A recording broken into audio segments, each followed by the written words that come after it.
I walk with you wherever you go. Ya, Saudara Iksan, silahkan nyalakan kamera Anda. Nah, gitu dong. Ya, Bang Iksan, apakah Anda seorang Muslim? Ya, terima kasih. Saya bersyukur kepada Pak Edi sudah mewakili kami yang lemah-lemah ini. Ya, selalu sehat saudaraku di dalam nama Tuhan Yesus. Terima kasih. Ini Bang Iksan ini Muslim. Ya, saya murtadin. Oh, murtadin sudah. Bagaimana jalan ceritanya Anda itu meninggalkan agama Islam? Ya, mungkin agak lama ya. Karena pada waktu itu saya selalu berdoa itu dengan bahasa Arab. Dan saya bisa baca huruf Arab itu, tapi saya tidak tahu artinya. Oh ya, Jadi, persis itu seperti yang saya katakan. Itu memang kenyataan, Bang. Jadi kenyataannya itu banyak orang Islam itu pandai berbahasa Arab, mengulang-ulang bahasa Arab, tetapi tidak mengerti artinya. Kalau kata Ustadz Munzir Situmorang, katanya seperti keledai.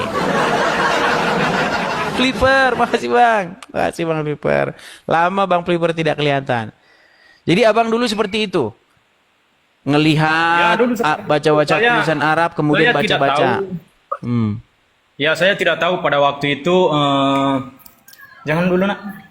Pada waktu itu kan saya selalu ya mengucapkan ini. Mungkin bisa saya ngomong dulu Pak Aris ya. Silakan.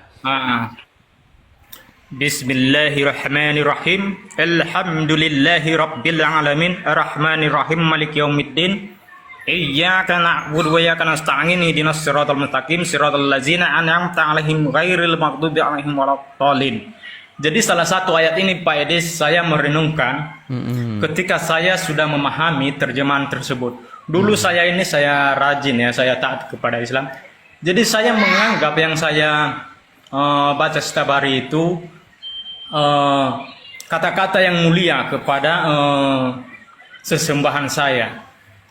Jadi pada waktu itu puji Tuhan ada yang suatu saya renungkan yang mana dalam kalimat ihdinas siratal mustaqim artinya tunjukkan kami jalan lurus. Jadi saya memahami itu berarti kalau saya setiap hari malah lebih setiap hari saya mengucapkan kalimat ini berarti saya dalam di jalan yang belok. Itu pemahaman saya. Jadi ketika itu tunjukkanlah kami jalan lurus. Berarti saya ini dalam keadaan jalan belok. Jadi saya mencari tahu di mana jalan yang lurus. Jadi saya baca di dalam itu saya jumpa ya di surah Al-Zukhruf 61 bahwa dikatakan situ inti dikatakan di situ Nabi Isa lah jalan yang lurus. Jadi ketika itu saya mencari tahu siapakah Nabi Isa ini. Saya mencari sebagai yang saya percayai bahwa Nabi Sallallahu Alaihi Wasallam bahwa dialah yang kami ikuti. Jadi saya anehnya dalam saya mencari ini saya tidak mendapatkan bahwa Nabi Muhammad yang lurus. Jadi dikatakan sini Nabi Isa. Jadi ketika itu saya cari ya siapa dia ini Nabi Isa. Jadi ketika itu pada itu saya baca ketemu di surah Al-Imran 45 dikatakan di situ Nabi Isa anak Maria yang kalimat atau firman Allah tapi yang terkemuka di dunia dan akhirat. Jadi saya memahami itu dikatakan di situ akhirat artinya kalau dia nabi berarti nabi akhir. Jadi tiada lagi selain dia karena dia akhir.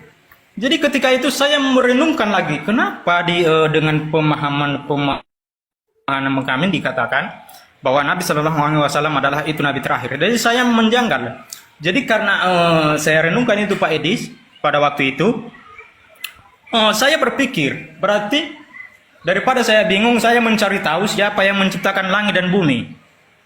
Oleh karena itu saya mencari kalau ada yang mengaku saya yang menciptakan langit dan bumi berarti dia Tuhan udah pasti. Jadi pada waktu itu Pak Edis saya membaca ya di surah Al-Hadi ayat 3 itu bahwa dikatakan situ dialah. Jadi Al-Quran itu sebagai saya Muslim, sebagai petunjuk. Dan oleh dengan di surah ayat 3 ini dikatakan dia yang awal dan akhir, yang zohir, yang batin. Dan dijelaskan di ayat 4-nya itu, dialah yang menciptakan langit dan bumi dan segala sesuatu. Jadi saya mencari tahu siapakah yang awal dan akhir. Seketika itu ya, saya sudah mencari, saya baca hadis dan saya baca kitab lain, saya tidak mendapatkan siapa dia yang awal dan akhir. Tidak pernah. Allah juga tidak pernah, aku Allah, aku yang awal dan akhir, tidak pernah. Tapi saya mencari tahu Pak Edis, mencari tahu pada waktu itu, saya tidak pernah menemukan. Jadi saya mencari tahu di mana dia yang awal, siapa yang awal dan akhir. Jadi ketika itu saya percaya bahwa yang dikatakan di surah Al-Baqarah bahwa wahai Muhammad, diperintahkan Allah, wahai Muhammad, kalau kamu ragu-ragu dan bertanya kepada kitab sebelum kamu, yaitu Taurat dan Injil. Jadi di dalam keimanan saya tidak pernah saya menemukan Taurat dan Injil. Jadi oleh karena itu pada waktu itu saya mengikuti apa yang dikatakan oleh Al-Quran. Saya mencari di Injil, ya, di Injil yang mana di Alkitab kepercayaan orang Kristen. Jadi pada waktu itu saya cari. Ketika itu waktu saya cari muncul di surah kitab Wahyu 22 ayat 13 dikatakan dia dengan sangat tegas. Jadi Tuhan Yesus ini sangat tegas, dia mengatakan ya dengan tegas, akulah Alfa dan Omega, akulah yang pertama dan akhir, dan aku yang awal dan akhir. Jadi ketika itu saudara, pada waktu itu saya merinding ya, saya merinding. Kok dia yang mengatakan akulah, tapi bukan dia menunjukkan dialah, tapi dengan tegas akulah yang awal dan akhir. Jadi oleh karena itu saya penasaran pada waktu itu saya mencari di mana yang saya cari tahu ajaran Yesus yang diajarkan kepada umatnya yang mengikuti dia. Jadi pada waktu itu saya mencari tahu itu, saya menemukan ajaran yang sangat mulia Pak Edis di surah Matius 5 ayat 44 bahwa kasihilah musuhmu dan berdoa kepada siapa yang menganiaya kamu. Jadi waktu saya temukan ajaran itu Pak Edis, jadi saya mau kaget di situ. Ini tidak pernah di ajaran saya, tidak pernah saya mendengar ajaran seperti ini. Jadi oleh karena itu saya mencari bagaimana dan ini saya karena saya mencari tahu semua. Jadi Yesus ini sehingga nanti di surah Al-Zukhruf ayat 61 dikatakan situ Nabi Isa adalah jalan lurus, tapi Yesus mengatakan bahwa akulah jalan kebenaran dan hidup. Jadi saya waktu itu saya sampai berdebat kepada keluarga saya Pak Edi sama mama saya, sering sampai mama saya dibilang, kau itu harus tahu, kau tanya sama Pak Ustadz, nggak boleh kau menafsirkan sendiri. Itu mungkin kamu salah memahami. Dan saya ikuti apa kata mama saya dan saya bertanya kepada guru. Cuman memang Pak Ustadz saya bertanya itu tidak pernah memuaskan, tidak sesuai dengan dalil yang saya pertanyakan sama dia. Cuman saya gitulah ya. Karena ada perasaan saya iya-iyakan aja. Jadi oleh karena itu saya ini Pak Edis kritis. Saya mencari tahu dan saya banyak ajaran-ajaran Tuhan Yesus yang sangat mulia di dalam itu. Dan pada waktu itu Pak Edis ada sekitar 2 tahun lebih ya. Tiba-tiba saya karena tidak percaya keluarga saya kepada saya, diam-diam saya kepada keluarga saya pergi dan merantau. Jadi dalam niat saya itu saya mencari gereja untuk percaya kepada Tuhan Yesus, bahwa Tuhan Yesus itu dialah Tuhan yang benar. Jadi pada waktu itu Pak Edis saya mendatangi gereja Pak Edis, saya cari gereja terdekat dan ya puji Tuhan pada waktu itu ya ada ketemu sama pendeta dan dibilangnya pada waktu itu pada waktu di pintu gereja itu ada seorang ibu-ibu dan saya tanya ada pendeta nggak Bu? Jadi pada waktu itu ibu itu ya sangat baik dan menerima, dipanggilnya lah seorang Pak Pendeta dan dia tanya kepada saya kenapa. Saya bilang sama dia, Pak saya mau dibaptis. Jadi Pak Pendetanya baik, dikasih saya duduk dan ditanya kenapa kamu mau minta dibaptis, emangnya Bapak belum pernah dibaptis. Saya bilang sama dia, saya ini Pak belum pernah dibaptis ya. Karena saya ini Islam. Jadi saya bilang Islam, langsung kaget Pak Pendetanya ini. Jadi kaget dia bercerita lah kenapa dan saya jelaskan bahwa saya mengikut Tuhan Yesus ini dengan sungguh-sungguh, dan saya sudah mencari tahu dia siapa, dan saya percaya bahwa dialah Tuhan yang benar. Jadi oleh karena itu dijawablah oleh Pak Pendeta, oke saudaraku, kalau begitu, kalau memang betul lu percaya kepada Tuhan Yesus, tapi kalau sekarang kita tidak bisa, walaupun Bapak sudah percaya kepada Tuhan Yesus, tapi itu tidak bisa kami langsung terima begitu. Tapi harus kau melalui pengajaran dulu, harus tahu kau arti baptis, dan harus kamu mengenal Tuhan Yesus itu siapa sebenarnya. Jadi dalam waktu itu Pak Edes, saya jujur aja, pada waktu itu Pak Pendetanya bilang kayak gitu, tidak dibaptis. Jadi dalam pikiran saya ini kenapa saya ditolak Pak Pendeta? Apakah dia tidak percaya kepada saya? Jadi saya tidak tahu, karena di dalam keimanan saya dulu, asal ada orang yang datang ke masjid untuk percaya kepada Nabi Muhammad, hanya mengucapkan 2 kalimat syahadat udah sah. Jadi ini saya merasa ditolak pada waktu itu. Padahal bukan itu maksud Pak Pendeta, tapi pikiran saya terbelok pada waktu itu, berarti Pak Pendeta yang tidak percaya. Dan karena saya sungguh-sungguh percaya kepada Tuhan Yesus, saya mengikuti apapun yang dikatakan oleh Pak Pendeta. Saya mencari tahu apa yang dimaksud pengajaran ini, dan pada waktu itu dijelaskan inilah arti baptis, perbuatan yang lama yang tidak baik dan ditinggalkan menjadi perbuatan yang baik. Itu yang diajarkan oleh Tuhan Yesus. Jadi pada waktu itu Pak Edes, saya diajarkan, saya dibaptis, dan saya merasakan waktu saya dibaptis itu Pak Edis, ya, ada kelebihan sesudah saya dibaptis itu dengan 1 minggu kemudian, ketika saya membaca ulang Alkitab, baru saya mengerti apa firman Tuhan. Jadi pada waktu itu belum saya dibaptis, walaupun saya diajarkan dan saya tidak pernah paham. Jadi ketika saya dibaptis ada berupa perbedaan Pak Edis. Jadi itu saya sekarang ini lebih sungguh-sungguh kepada Tuhan Yesus, dan Tuhan Yesus itu Tuhan yang benar. Tapi ngomong-ngomong Bang, tapi ngomong-ngomong, ini abang bukannya lagi di masjid? Bukan, ini di rumah. Tapi rumahnya macam masjid rumahnya. Terus bagaimana tanggapan keluarga? Ya, tanggapan keluarga sampai sekarang saya, karena ini baru saya percaya kepada Tuhan. Memang udah lama saya percaya, cuman masih ragu-ragu karena masih belum berani kepada keluarga. Jadi karena ketika itu Pak Edis, karena saya sangat percaya Pak Edis, saya keluar Pak Edis, saya merantau dengan alasan saya, daripada saya berkelahi sama keluarga saya, lebih bagus saya diam-diam merantau. Jadi alasan saya merantau, dan itu niat saya untuk percaya kepada Tuhan. Jadi sampai sekarang saya Pak Edis, keluarga saya itu memang saya ditolak, dan dikatakan bahwa kamu itu tidak waras dan apa. Itu kan Yesus itu kan manusia. Kenapa kau percaya sama orang-orang Kristen itu? Jadi daripada saya istilahnya berdebat sama keluarga saya, makanya saya merantau Pak Edis. Saya mencari kerja, bekerja sama orang Pak Edis. Walaupun kami di kampung ada rumah dan ada kebun sedikit, tapi saya tidak peduli itu Pak Edis. Tapi bukan artinya tidak sayang sama saya sama keluarga. Tapi saya prioritaskan Tuhan dulu.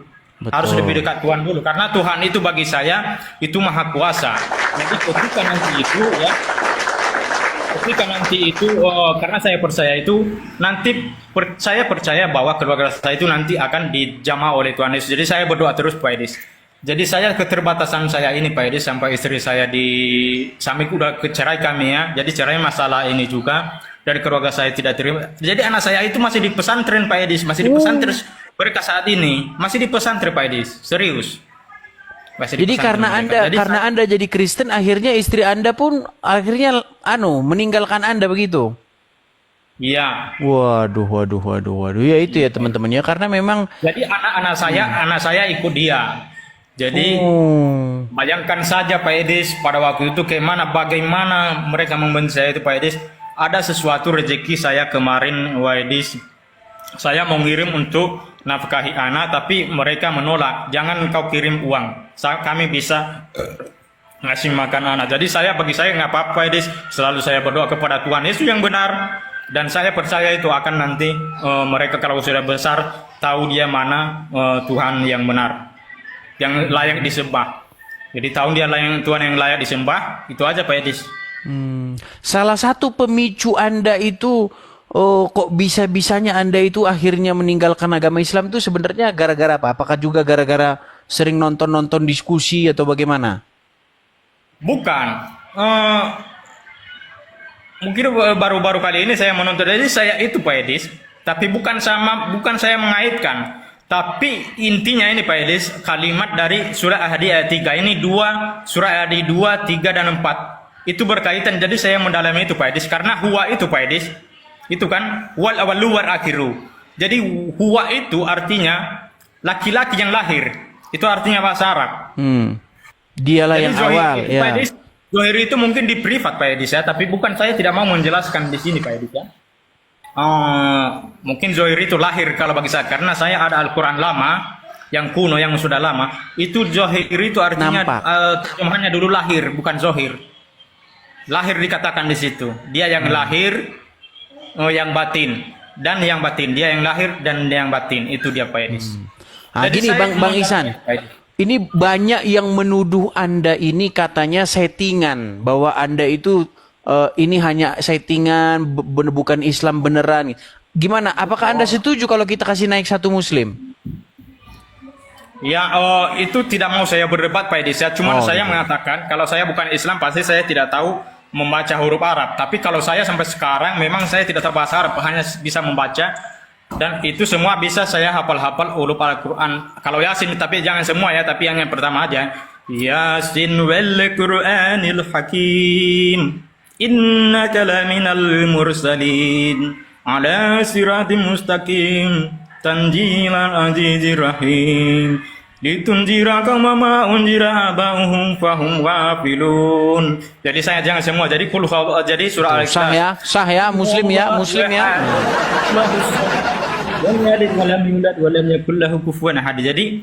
Jadi at-tahiyatul ini Pak Edis. Jadi ketika saya menunjukkan jari ini Pak Edis, at-tahiyatul mubarakatus salawatu taibatu lillah, assalamu alayka ayyuhan nabi wa rahmatullahi wa barakatuh, assalamu alayna wa ala alihi wasallam.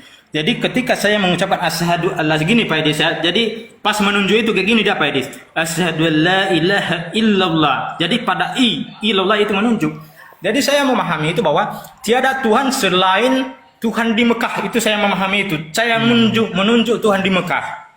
Karena di Al-Quran itu diperintahkan Muhammad untuk menyembah Tuhan di negeri Mekah. Jadi ketika saya at-tahiyatul, dari saya la ilaha illallah. Jadi tidak ada Tuhan selain Tuhan di Mekah. Itu makanya ditunjuk. Jadi kalau bukan Tuhan di Mekah, karena Tuhan itu berada di asri, di atas. Ketika saya la ilaha illallah, pasti ke kini tangan saya. Tapi pada waktu itu saya menunjukkan arah ke depan, arah ke kiblat. Jadi Tuhan itu menunjukkan dia di situ. Itu saya memahami, tapi bukan saya mengucap sini. Terima kasih. Oh, iya. Berarti sekarang ini Anda akhirnya malah ditinggalkan istri Anda, ya. Anak-anak Anda pun akhirnya malah juga ikut kepada istri-istri ya. Ya inilah memang ya teman-temannya jalan Ya hidup. Mungkin saya kalau ayat sholat Pak Edis ya ketika Allahu Akbar kabira walhamdulillahi katsira wa subhanallahi bukratan wa asila. Inni wajjahtu wajhiya lillazi fatara samawati wa ardi hanifan minal wa ma ana musyrikin. Inna salati wa nusuki wa mahyaya wa mamati lillahi rabbil alamin. Jadi itu jangan sampai selesai ya. Jadi pokoknya ada bukti untuk bahwa kalau mereka tidak settingan, saya tidak mungkin tahu bahasa ini. Saya tidak ada membaca-baca di sini, tidak ada. Tapi saya hafal di kepala saya, udah hafal semua. Iya, karena memang begitu Bang. Karena kalau tandanya orang Islam itu memang menurut orang-orang Islam haruslah bisa atau mengucapkan huruf-huruf Arab. Ya, memang seperti itu. Dan iya memang seperti itu ya teman-temannya, jalan hidup itu memang seperti itu. Banyak juga orang-orang Islam yang lain ya yang meninggalkan Islam akhirnya memang menanggung hal-hal seperti yang Anda tanggung sekarang ini, seperti itu. Banyak cerita-cerita Muslim yang lain yang juga seperti itu. Akibat dia meninggalkan Islam, akhirnya apa? Dia meninggalkan keluarganya dan lain sebagainya, seperti itu. Ya itulah jalan hidup ya Bang ya. Lalu bagaimana ini pendapat Anda tentang diskusi-diskusi lintas iman yang ada di sosial media? Ya saya bangga. Saya bangga kepada penjelasan dari orang itu Kristen. Jadi ketika mereka sering menjawab kepada saudara saya ya, saudara saya anggap memang saudara saya ya. Jadi selalu mereka tidak bisa untuk menjawab. Jadi itu jadi ketika mereka tidak bisa menjawab itu, saya lebih jadi iman saya lebih kuat kepada Tuhan Yesus, yang bahwa Kristen itu benar. Jadi ada dalil semua lengkap. Jadi Alkitab itu semua bisa menjawab dengan segala apapun yang pertanyaan bisa dijawab dengan hanya Alkitab saja. Jadi itu kelebihan untuk sebagai menguatkan iman saya, itu aja sih. Iya, kalau orang Islam memang fakta dan kenyataannya, ketika mereka saya tanya apakah Al-Quran itu lengkap, mereka bilang lengkap. Tapi ketika menjelaskan agama Islam, Qurannya nggak dipakai. Iya, mereka malah pakai buku-buku lain, buku syekh ini, kitab syekh ini, karangan ulama ini, buku karangan begini, menurut kitab imam ini. Makanya saya heran, Bang. Ya kan? Di mulut berkata Al-Quran adalah kitab yang lengkap dan sempurna, tetapi pada prakteknya kitabnya itu tidak dipakai untuk menjelaskan agama Islam. Malah menggunakan kitab-kitab lain. Nah, itulah yang terjadi di tengah-tengah umat Islam. Seperti itu. Makanya memang kalau dipikir dalam-dalam, makanya saya pernah melakukan tantangan itu, Bang. Kalau ada orang Islam yang bisa membuktikan dia percaya Al-Quran, saya lompat dari Monas, saya bilang. Gitu. Dan banyak hal-hal lain gitu, Bang. Jadi misalnya seperti sunat begitu. Apakah Anda percaya bahwasanya Al-Quran menjelaskan segala sesuatu? Dia bilang, iya. Kalau begitu tolong tunjukkan apa fungsinya sunat. Nggak percaya dia kalau Al-Quran menjelaskan tentang sunat. Nggak percaya. Tidak ada orang Islam yang percaya bahwa Al-Quran menjelaskan fungsi dan kegunaan sunat. Mereka pasti bilang, oh itu untuk kebersihan atau bersuci katanya. Di mana dalam Al-Quran bersuci itu sunat? Nggak ada. Ada sebuah riwayat atau sebuah informasi bahwa Ibrahim itu bersunat. Begitu. Jadi kalau memang kita ikuti narasi mereka memang seperti itu, Bang. Ya, artinya Abang sudah meninggalkan agama Islam, itu sudah satu satu perpindahan lah dari kesesatan menuju jalan yang benar, seperti itu.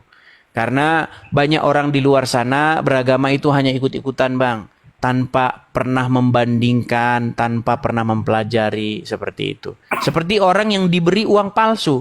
Orang yang menyimpan uang palsu, dia tidak pernah sadar bahwa uangnya palsu. Karena dia tidak pernah membandingkan dengan yang aslinya. Seperti itu. Yeah.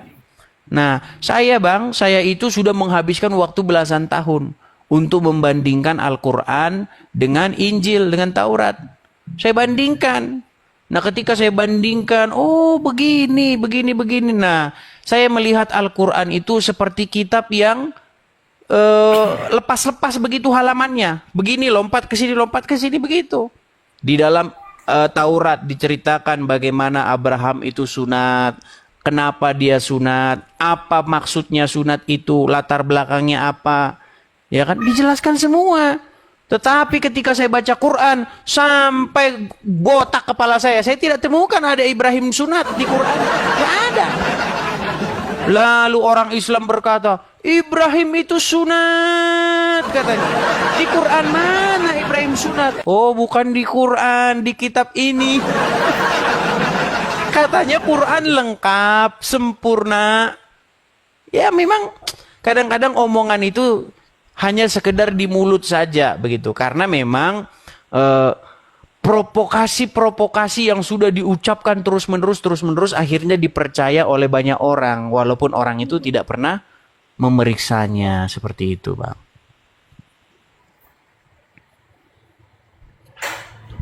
Oke lah, abangku.